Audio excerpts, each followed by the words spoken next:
everybody. Seminole Sidelines is back here. It's Wednesday, February 15th. I'm Ariya Massoudi. Appreciate you joining us. Curt Weiler, Bob Ferrante, and we are dedicating this episode to Florida State baseball. The 2023 season is just around the corner, and Jarrett, the Seminole head coach, in his first season, Link returns home to Tallahassee. He is going to join us on this show momentarily.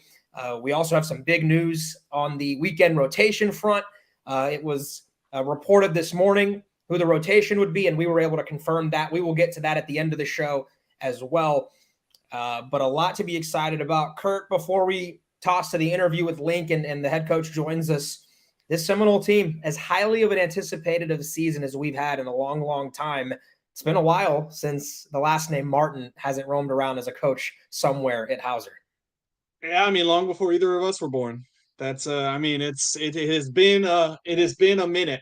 But yeah, no, it is a lot of excitement, and I would say not a ton of expectations. I think the long-term expectations are there, but we've talked about a good bit. I mean, this team is not ranked coming into the season. I think there have been questions about the team, and so I think in a way it helps that I think Link was candid from the start about why he came here, but in a way I do think it helps that that those expectations aren't there year one. This is not a team when you look at it that looks like one of the preseason favorites to win a national title. Given he pretty quickly improved Notre Dame, I think it'll be fascinating to see how quickly he can do the same here. I think there are definitely some things to like about this team, but it's been months of waiting, and I think we're all, and I think Link maybe more than just about anybody, ready to kind of finally make it official Friday.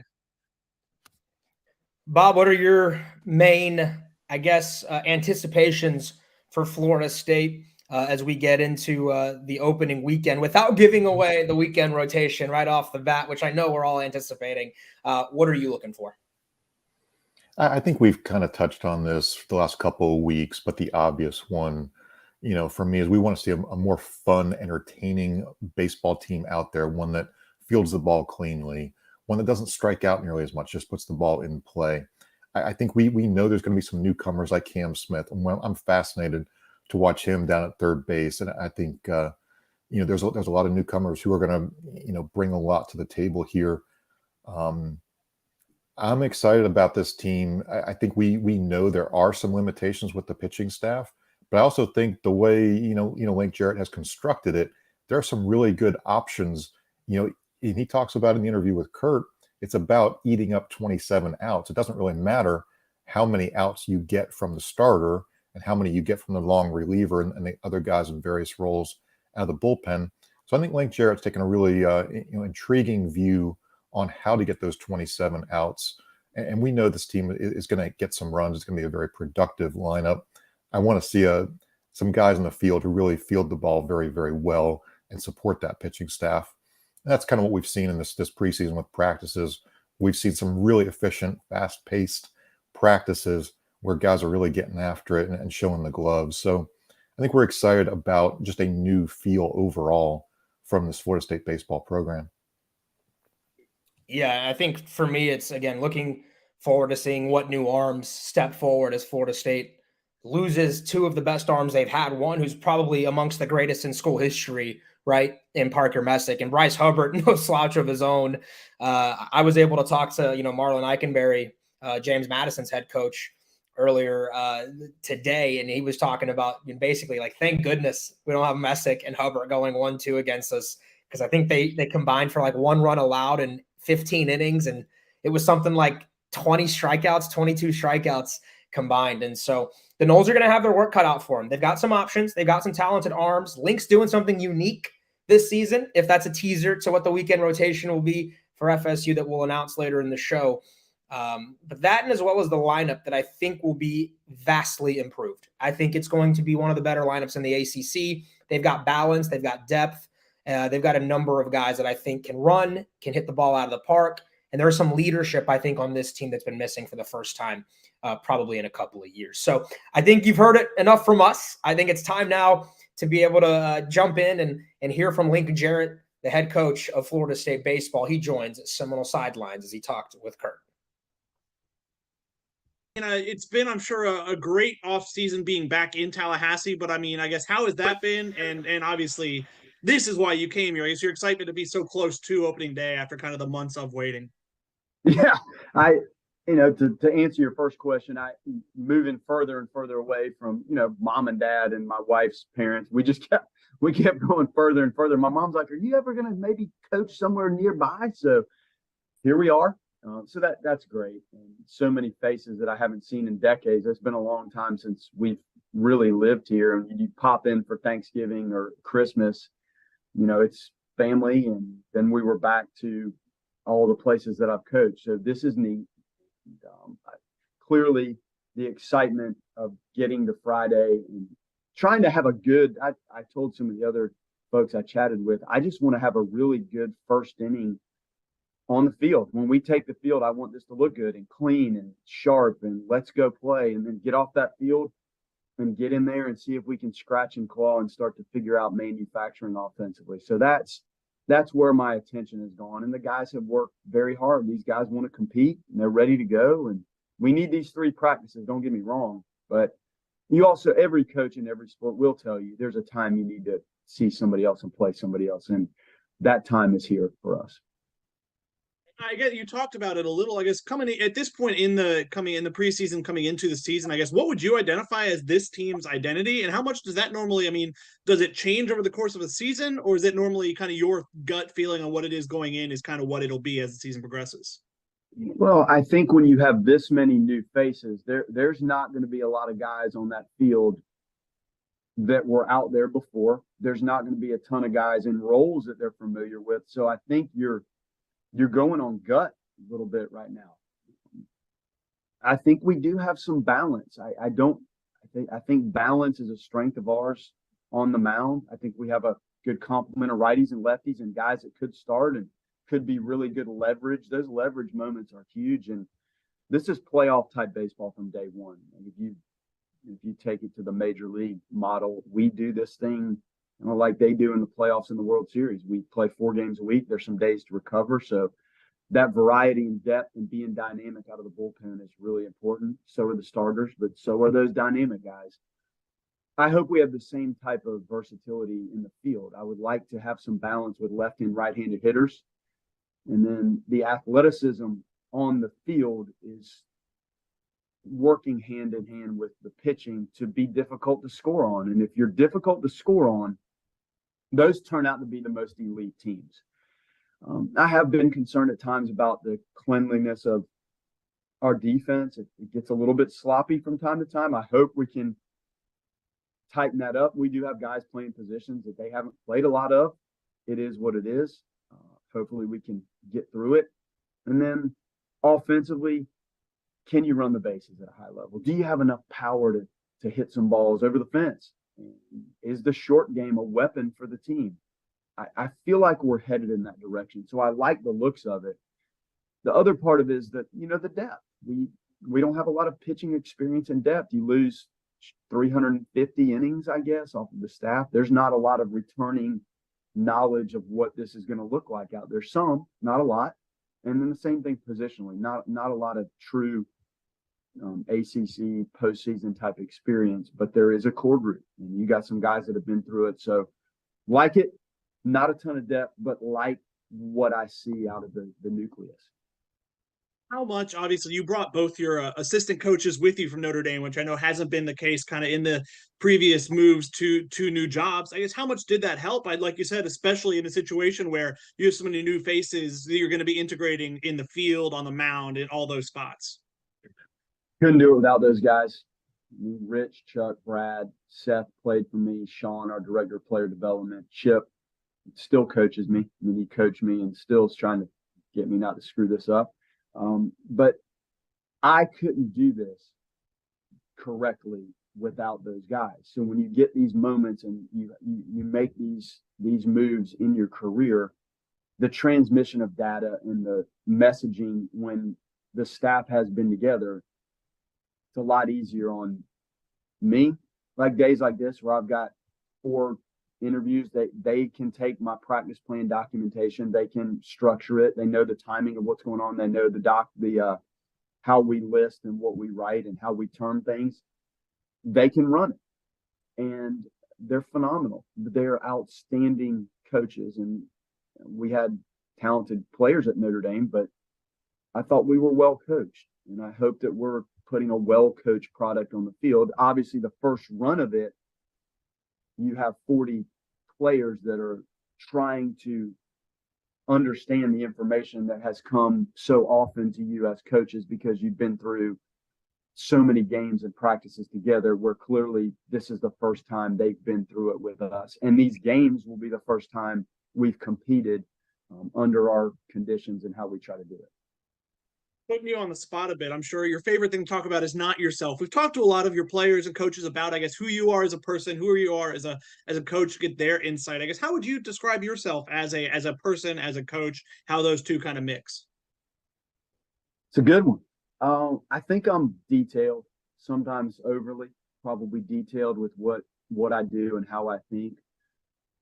I like the details, and I think when you push things in your training and your practice, the attention to detail makes them, focus on the smallest parts of even what they're doing when they go to the cage for 8 minutes, as they rotate through batting practice, the details of how we do our PFP and how we communicate. I think when you hone in on those small pieces and the intricate parts of this, I then want the game to be a little bit easier. So we scrimmage with base runners, and there's a lot going on in the scrimmages. And then when we finally roll out here and play, I really want that to seem simple to them.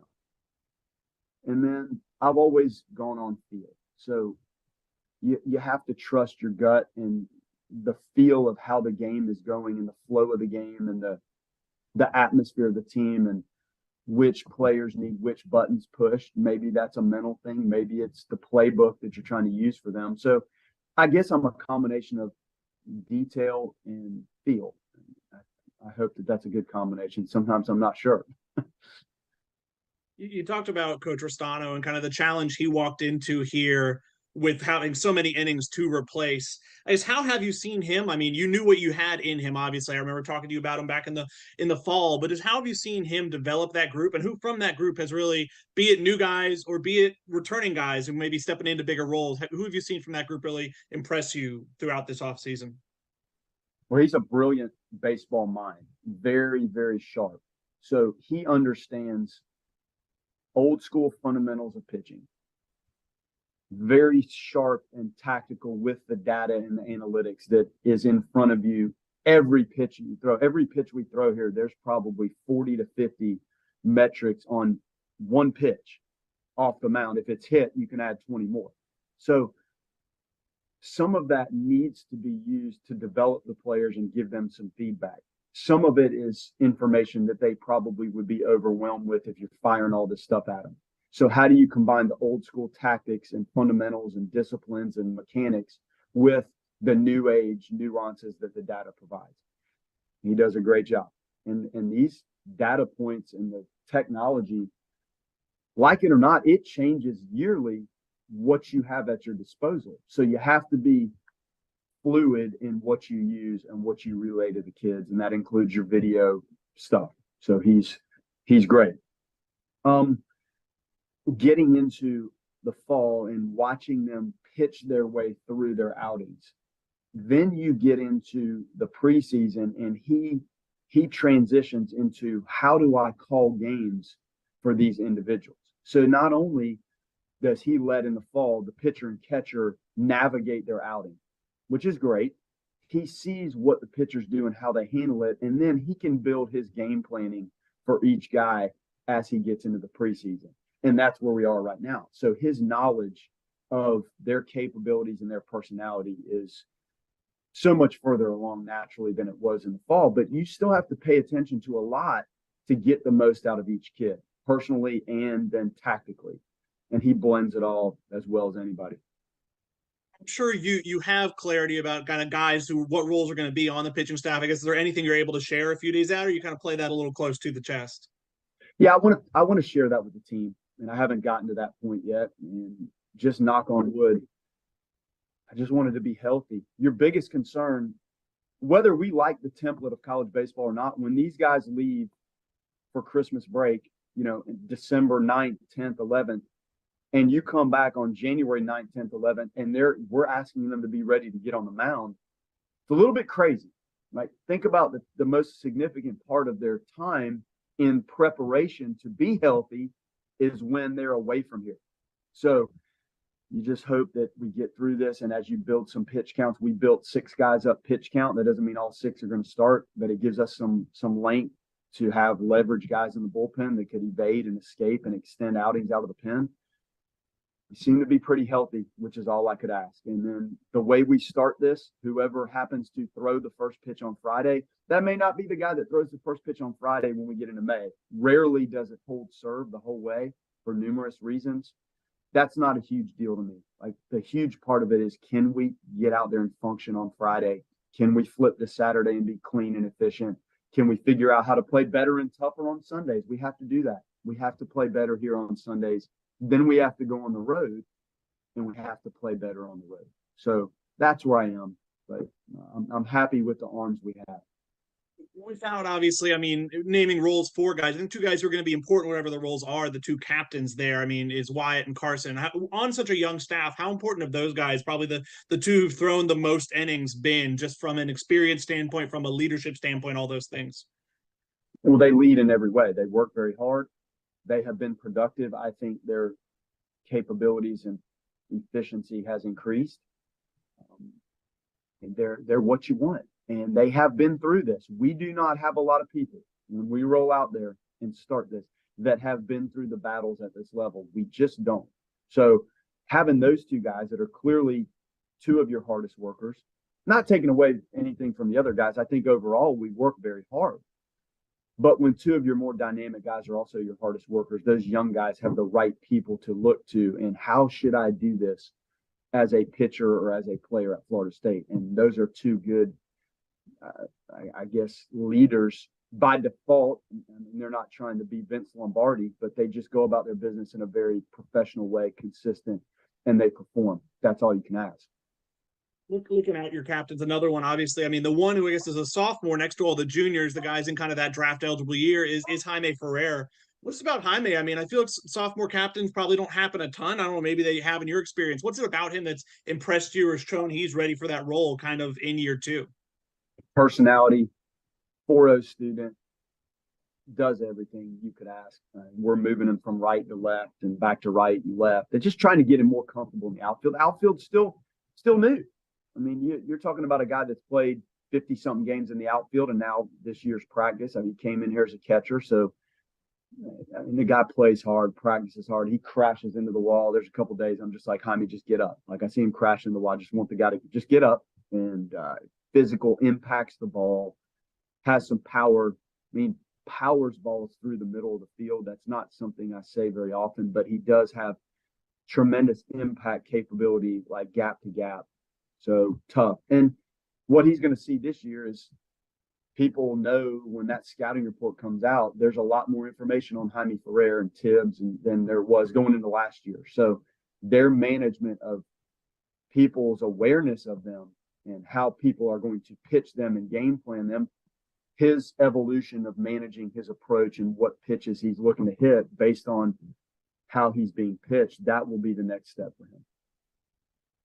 Looking at, I mean, the freshman class for y'all was obviously an interesting situation where those guys had been in the fold long before you got here, I guess. What's stood out about that group? I mean, you have Cam Smith, obviously, who I know is the highly touted guy who probably could have gone to the MLB draft and chose to go this route. What has it been like seeing Cam hit the ground running, and who else from that group has really impressed you?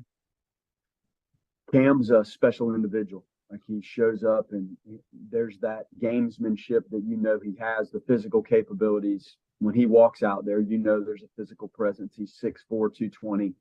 He's taken to third base. And it's not easy. I think in our sport, people feel like, you move from short to third or short to second. Well, everything's a little different. The angle, even your perception of how the ball enters the strike zone, you can't see it at third base. Like, you can't watch the ball track into the zone like you can at shortstop. So it's different. And when you're young and you haven't been out there a lot, and especially at that position, and there will be some moments where he's still grasping and growing as he plays that position. Tremendously talented, like just A+. Diamez Ross, savvy outfielder, left-handed hitter, sprays the ball around, been impressive. Jordan Taylor, talented, right-handed hitter, rangy outfielder. And then Jamie Arnold, Ben Barrett probably have been the standout freshman kind of on the mound, and their roles, they're going to impact us. I'm not, whether it's starting, I don't want to make too big a deal out of the starting or not starting.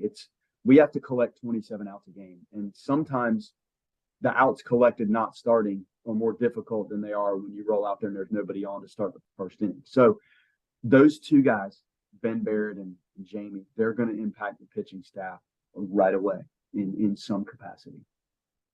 We'll end here. You played here. You know the history of this program, of this stadium and all that. I mean, obviously, I know the commitment to the stadium was kind of something that was talked about by Michael Alfred from kind of your introductory press conference. It was always an important thing for you, for him. How impressed have you been with, all the strides that have gone into the stadium? And I guess, does that renew, even a sense of pride maybe in you, the players, just all the improvements in the concourse, on the field, all the above that had, like, what has been done to Hauser, the facelift, we'll say, this offseason?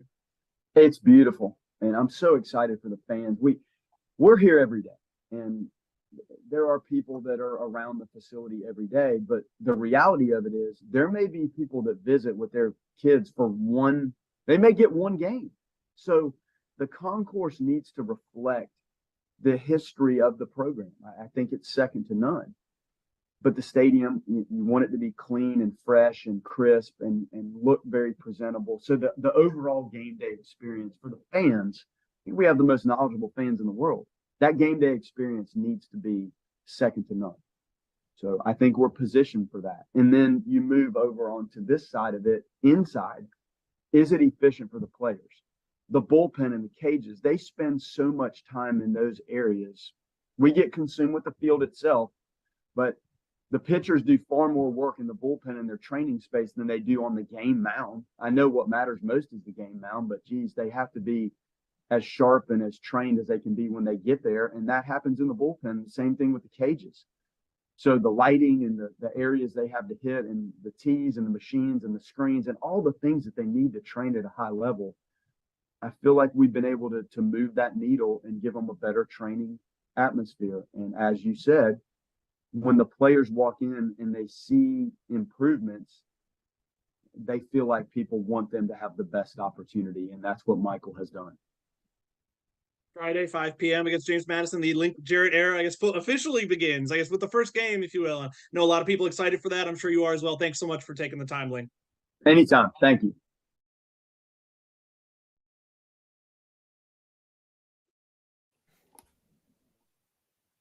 Back. Let me unmute my mic. Welcome back, Curt. Well done. That's all I was saying while I was muted. Promise it was good-hearted intentions on the comment. Great stuff as well from Link. As we continue our season preview here on Seminole Sidelines. Curt, what are your overall takeaways from that conversation? And then we'll get into the weekend rotation that was broken this morning.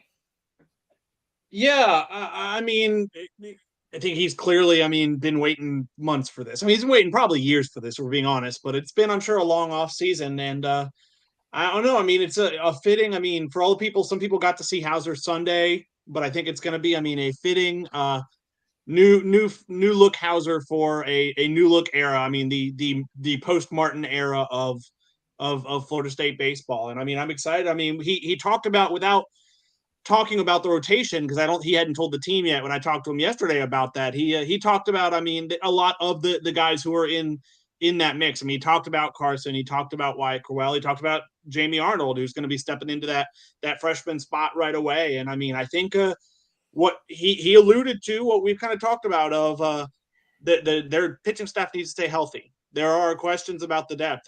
Talking to Chuck Restano last week, he talked about he likes having like 22 pitchers available, and they're in the more than 16, 17 range this year. And that's it gets precarious if you lose a few guys. That's could really, I think, could the main thing to me that could derail this season. But I think there's a lot to like about the guys they have, and I guess we can get into here in a second. I'll let Bob talk, but we can get into, what we think of how they're setting up that rotation to start the year.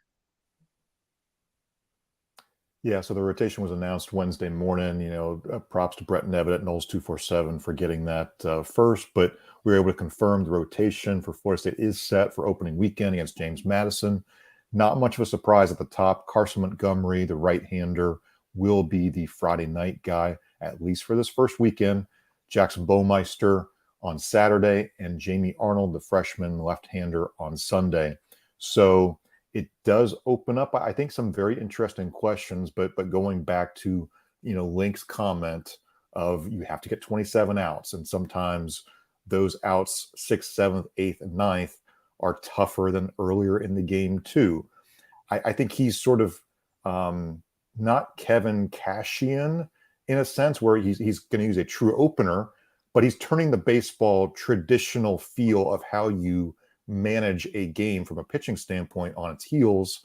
I think we will see times where these three will struggle, and you may need a Wyatt Crowell. You may need a Connor Whitaker. You may need a lot of other guys to get you through those middle and into the deeper innings. I like where Link Jarrett's going. I get it. Some of you may disagree with it. I think that's okay. We may see this rotation change a few times during the year, but it's a really, really good group. And I think Carson at the top is a guy we love. Carson's stuff is just incredible. The problem with Carson has been, that third, fourth inning when he's putting curveballs in the dirt and that control eludes him. But when he is on, he has been on. We've seen him attack some of those midweek teams like a Florida, and he's really gone after that lineup. So Carson is a guy who has been there in some high pressure situations. And I think that's why we like him. We've kind of felt he was going to be an ace type on this staff going into 2023. Yeah, but very excited about this rotation. Carson Montgomery, Jackson Baumeister, Jamie Arnold. Brett and I have been communicating a little bit this morning as well. And we'll have a Sunday Golds episode out probably late tonight, maybe tomorrow morning, depending on when we can record. But this seems to me, again, those of you listening on podcasts right now on Apple, Spotify, and everywhere else, Carson Montgomery, Jackson Baumeister, Jamie Arnold, the freshman from Tampa Jesuit, gets the Sunday start. It tells me that actually it goes back to what Link told Curt in the interview. It's about getting 27 outs. He's not emphasizing who begins the game. He's emphasizing who can get him the final outs so that they can win. We've seen this at Notre Dame from Link, from Chuck Ristano, from Rich Wallace. They used to have a guy named Tanner Colehep, and I was talking to Eric Llewellyn, Lulu, Florida State's baseball guy. Tanner, I believe it's Colehep, a few years back was Notre Dame's best arm, most talented arm. And Link felt having him available multiple times a weekend potentially allowed his team to have the most success. I think that's how they're going to use Wyatt Crowell this season. It's not that Wyatt can't go in there on a Friday or Saturday and shove. It's that you may need him instead of 5 innings for one day, and then you're burning him for the whole weekend. That you might need him for 2 innings on one day, 3 innings on Sunday, right? So Friday, Sunday. It gives you the opportunity to use him in a midweek game. It gives you the opportunity for him to play against the Gators. It gives him an opportunity to be more versatile. And for Link, it's kind of like having a best case scenario, right? If Carson Montgomery, Jackson Baumeister, or Jamie Arnold go out there and they shove, he looks like a genius. Carson's capable of giving you 6 innings every time out. We've seen it. From all indications, Carson has been an animal in preseason. Brett reported, I think his last outing Carson had in a scrimmage was 80% strikes, and he was carving up a very good Seminole lineup. And that was his last scrimmage start. Again, so it goes back to emphasizing winning on weekends. And I love that. Link told Curt, too, we got to be better on Sundays. I think he's making sure you have a Connor Whitaker available to pitch if Jamie Arnold, the young freshman, only has an up or down, especially when you get to ACC play, right, fellas? I mean, we saw Ross Dunn last year, annihilate the non-conference portion of the schedule. Ross is now at Arizona State, but he struggled in ACC play. And so that's a lot of times Florida State was reaching deep into the well to try and find a Sunday answer. It wasn't Carson. It wasn't Ross. They were really trying to figure things out in game 3s. I think Link has a broad scope picture of what he wants on the weekends, and this is what probably gives you the best overall chance to win, Curt. Yeah, I agree, and I think it's. I mean, obviously Jamie Arnold. You talked about him in that Sunday role. I think he's a nice compliment in terms of obviously a different switching hands, switching side, like the from. So that's a different, a bit different of a thing in the third game of a weekend. I think also, I mean, you look at stuff wise, he's not hitting the mid to maybe even upper in some cases 90s, or those other two are. You compare him maybe to like a Tyler Holton or someone like that, who's not going to blow you away with the fastball, but throws a lot of strikes and I think has some really good off speed if he gets ahead in the count. I know he's probably been the most impressive freshman pitcher, and obviously it makes sense stepping into that Sunday role. And I think I think he's a nice compliment to them. And I think by all accounts, I mean, with some of the high leverage games he threw in high school, I mean, that's a prominent school, and they won a state title his senior year. Like, I think he's been in some big stages. It takes a ramp up, but we've seen, I think that Sunday role we see a lot in college baseball kind of go to that promising freshman, I feel like, and some handle it better than others. I mean, but I think it's quite possible he handles it well. And I mean, and like you said, if not, I think it'll be nice to have a Wyatt Crowell, a Connor Whitaker, some guys there behind him in relief to maybe even take the spot as the season progresses. I mean, Link said as much of, I feel like it's very rare that the three you start the season with are the three you end the season with. But no, I agree. I think there's a case to be made for sure for Wyatt in the Friday spot, but he was so good in that spot last year. I mean, especially when Parker had a few hiccups, when Bryce really struggled more as the season went on, and couldn't go as deep into games with some control issues and the like. I think Wyatt was a very valuable piece for them of not knowing for sure what day he's going to throw, but knowing he can give them a good number of innings. I mean, in some cases, like that NC State game, how many innings did he give them in that 17-inning game where they needed that? And I think he couldn't go anymore. They kind of got the final out, but he went 5 or 6 innings, I think. Like, he can do that. And I think it is valuable enough that if you feel good about having the three other guys, that you can keep them in a similar role, I think it can be very valuable for them. Yeah, I was just on the phone earlier with Gabby Sanchez, who will call the game with me Saturday for ACC Network on the national side of things. And we were discussing the rotation, and he said, you don't make this move unless you really feel like Carson Montgomery on Friday nights. You feel good in your bones about it. And so he said that probably tells me that in practice, Carson has made that jump. And then Gabby said, well, he's going to have to as well, because Florida State needs that kid to take the jump. So Carson, yes. Can we also talk a little bit about the guy we haven't mentioned a whole lot of yet? Jackson Baumeister on Saturdays, premium talent. That's a first-round talent if he clicks together. I mean, he was up to 97 miles an hour with the fastball last year. And his preseason he has been again. Yeah, I mean, for him, I mean, he didn't – I mean, the numbers there aren't going to blow you away by any means. I think he was a victim of. I know he kind of got a couple midweek starts when there were some fumbles there, and then that he definitely. I mean, I'd say classify as one of the freshmen who came in with the stuff and didn't make the most of it. But I think he's always been a guy who, if he puts it all together, and I think there's been some belief that he's taken a step, kind of entering year 2 now, that he could be, I mean, another guy who's that very high level and MLB draft talent with, I mean, the top end speed, with the stuff he can mix in. I mean, just how he works on the mound. If he has that level of commitment and takes that step in year 2, I think I mean, you could have a 1-2 punch in stuff that rivals, I mean, what you just had. Not an experience, and I think that's a valuable thing you're missing out on, but stuff wise, I mean, could be a elite level 1-2 punch between Carson and Jackson. Yeah, for sure. And Jackson started a high leverage game down at Gainesville last year. When I went down there to watch, it did not go his way, but in an energized road setting, he pitched 2.2 innings. I think again his question is just what's that next step from freshman, from getting out there for a couple innings. Can he give you the quality 3, 4, 5 innings? Can he go a little bit deeper? But like what we've talked about, the way Link has set this up, there's versatility and flexibility in how you use your arms.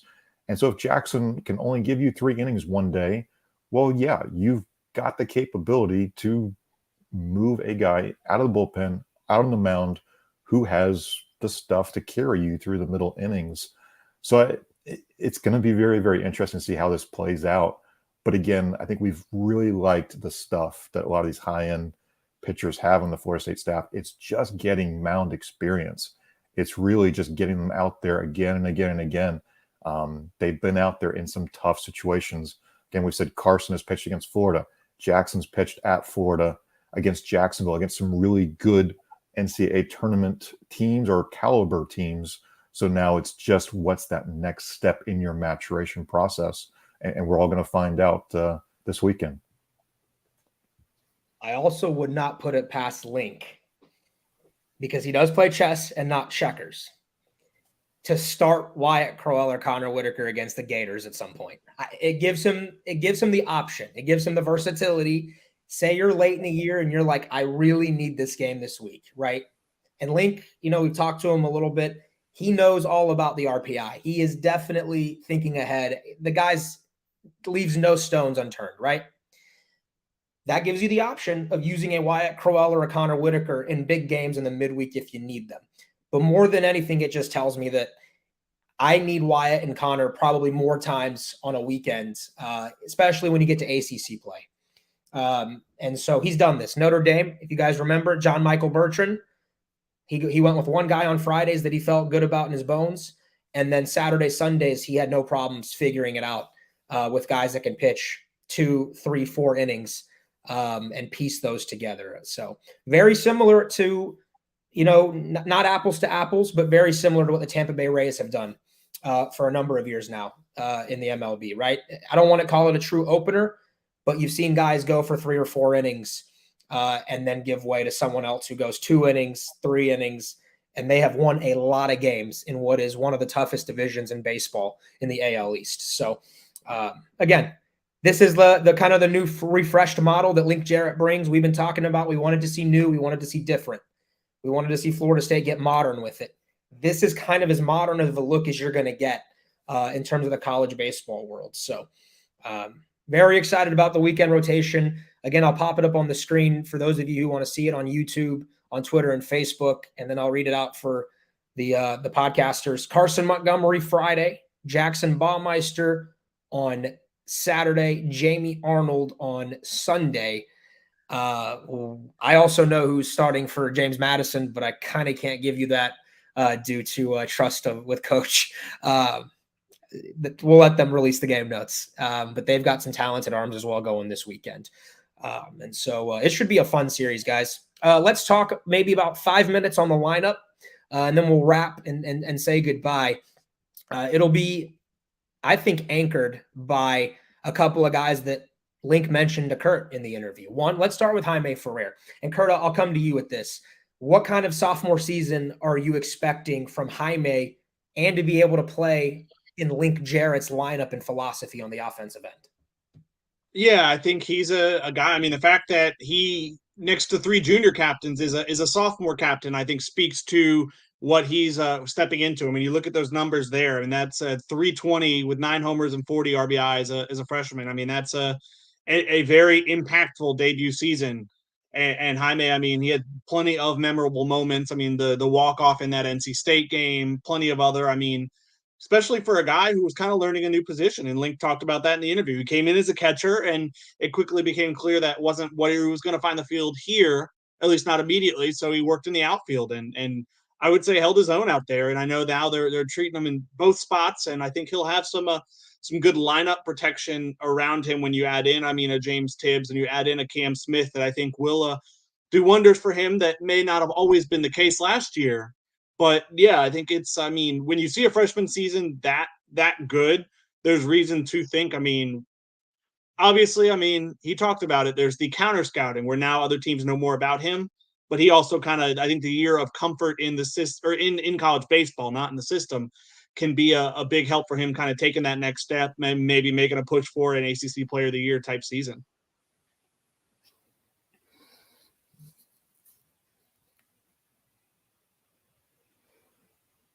I need to really learn how to not mute my mic. So Bob, we'll come to you on Jaime Ferrer and then talk to us a little bit about James Tibbs too and what to expect from him. Yeah, I don't think you would coach a little kid to swing the bat like Jaime Ferrer does. It's not an orthodox swing. It's not a pretty swing in the true natural sense of a Ken Griffey Jr. type, that natural swing that's just beautiful. But Jaime, for him, it works. Very quick hands, I think, through the plate, through the ball. He's got a lot of power there and a lot of speed out of the box.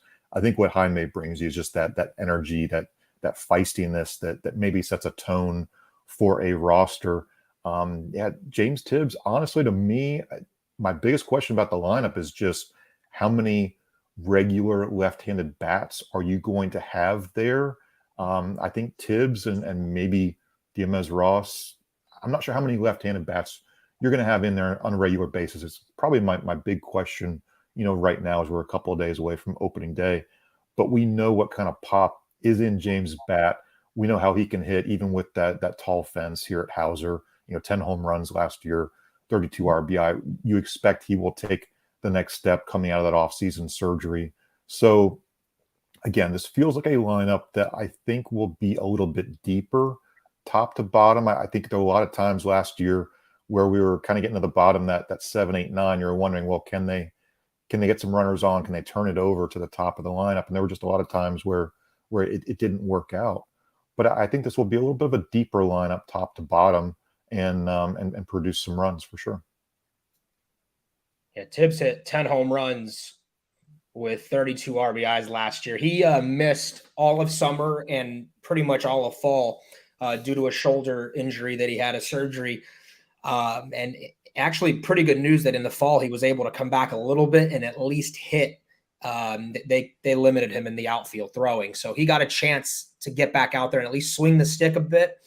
And I think he's a guy who's going to really flourish in Link Jarrett's system. Curt, I think these two, Jaime and James, Jaime especially, I think has a chance to at least compete one day in his career for ACC Player of the Year. Like, I think he's that type of hitter, like a Matt Nelson type, can carry a team.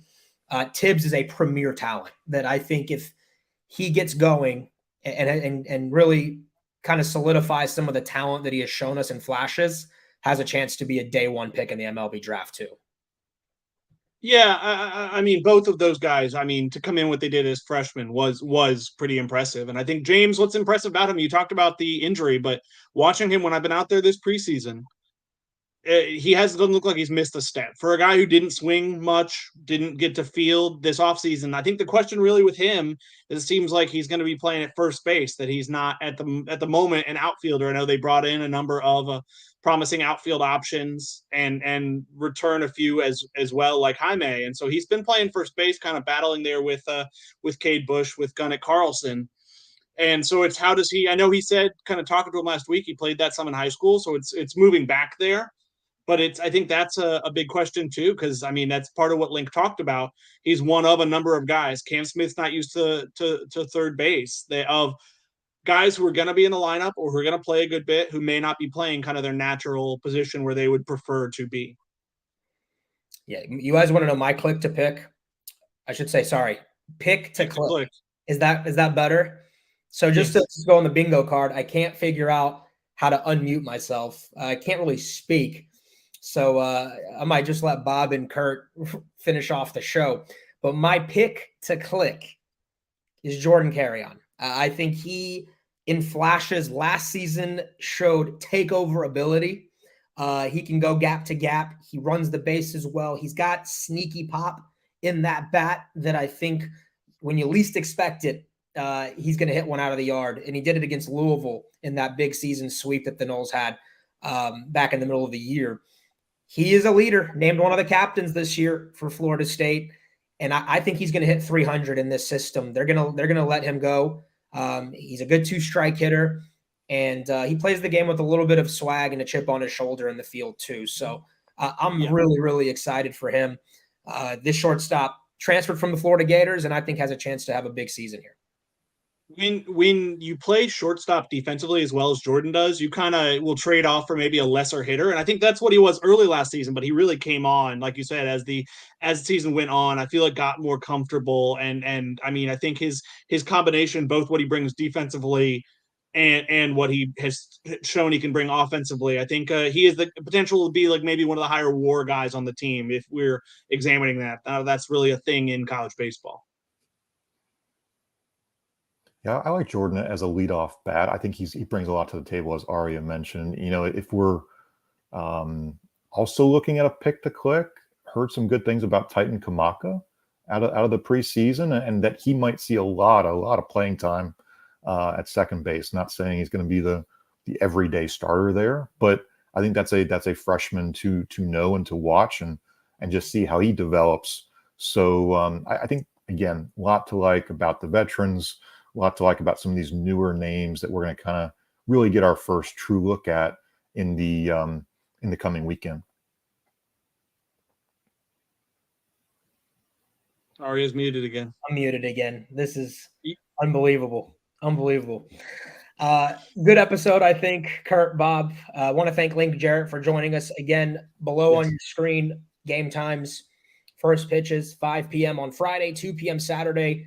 Make a note, Sunday has moved up now to 11:30 a.m. as of here this Wednesday morning. They moved it up. I imagine it's to allow James Madison on getaway day to be able to make their flight and get home in a decent hour. So on your schedule cards, it might say 1 p.m. They had moved it up to 12, and now they're moving it again to 11:30 on Sunday. But a full weekend. Get your tickets. Come on out to Hauser. The renovations look really good. They have upgraded a lot of different places. We've talked about that on this show. Come see the new look Hauser with the new look Seminoles under Link Jarrett. And I have a feeling there's going to be some massive crowds this weekend. I think the anticipation is really high. Curt, Bob, really looking forward to it. Yeah, I'll be curious what the fan reaction is to everything new. Because, I mean, you're going to want to just get there early, park, walk around, get your food, but really walk around and see all that there is to appreciate about what's new about the stadium, the concourses. You can tell sons and daughters and family members about, I remember watching this player and that player. You'll see those opportunities where Florida State's honored the All-Americans, the draft picks, all of the greats from the program's history. It's impressive how much the home plate, like behind home entrance, which is the one I normally use, and I know a lot of people do as well, has improved just by a few. I'm not saying inexpensive, but a few not huge changes. There's just a few things there that make it a lot more welcoming when you're walking into Hauser and let you know where you are. Yeah, it looks more modern. Hauser looks more modern. And so, again, 3 games this weekend. Florida State, James Madison from Dick Hauser Stadium. Bob and Curt will be there. I'll be there all weekend on the call. Friday, Sunday, ACC Network Extra with former Seminole Brandon Reichert, who will be in the booth with me for that. And then Saturday, Gabby Sanchez will be here, and that'll be nationally televised on ACC Network. And so we've got a full coverage slate for you all weekend from Hauser, Link Jarrett's opening weekend as the head coach of FSU Baseball. Again, thanks to him for joining us. Want to also make sure, please subscribe to our site. Please subscribe to our YouTube channel and like on Facebook if you can as well. Share this podcast with your friends, Apple, Spotify, and stick with us on the Osceola.com. Curt Weiler, Bob Ferrante, I'm Ariya Massoudi, and this has been Seminole Sidelines. Thanks for watching.